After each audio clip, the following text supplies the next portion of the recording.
ఈయనకు ఏమీ పట్టట్లా. ఆ అవుట్ ఆఫ్ నోవేర్ మధ్యలో ఉన్న ఏదైతే తన ఒక అవినీతికి గనిలాగా ఎంపిక చేసుకున్న ఏ కనెక్టివిటీ లేని ఆ 1500 ఎకరాల కోర్ క్యాపిటల్ ఏదైతే ఉందో ఇది తప్ప ఆయనకు ఏం కనిపించట్లా.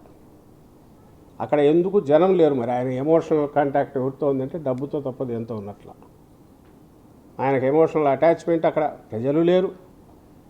ప్రజలు లేరంటే నా ఉద్దేశం 29 గ్రామాలు లేరని కాదు, ఒక నగరానికి కావాల్సిన హంగులు లేవు. అక్కడ ఉన్నవాళ్ళు వ్యవసాయం మీద బ్రహ్మాండంగా పచ్చని పొలాలు బ్రహ్మాండంగా ఉన్నారు.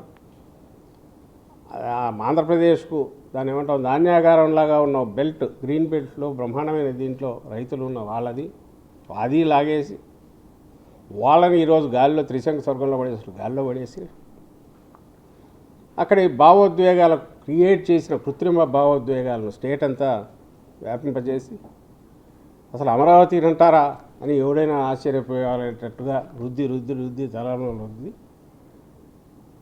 ఒక భ్రాంతి క్రియేట్ చేసి ఆయన ఈ గేమ్ ఆడుతున్నాడు. ఇందులో తాను నేను ఇంతకుముందు అన్నట్టు అటు వైజాగ్ ఆయనకు పడదు, కర్నూలు పడదు, ఇప్పుడు విజయవాడ పడదు, గుంటూరు పడదు, మచిలీపట్నం పడదు.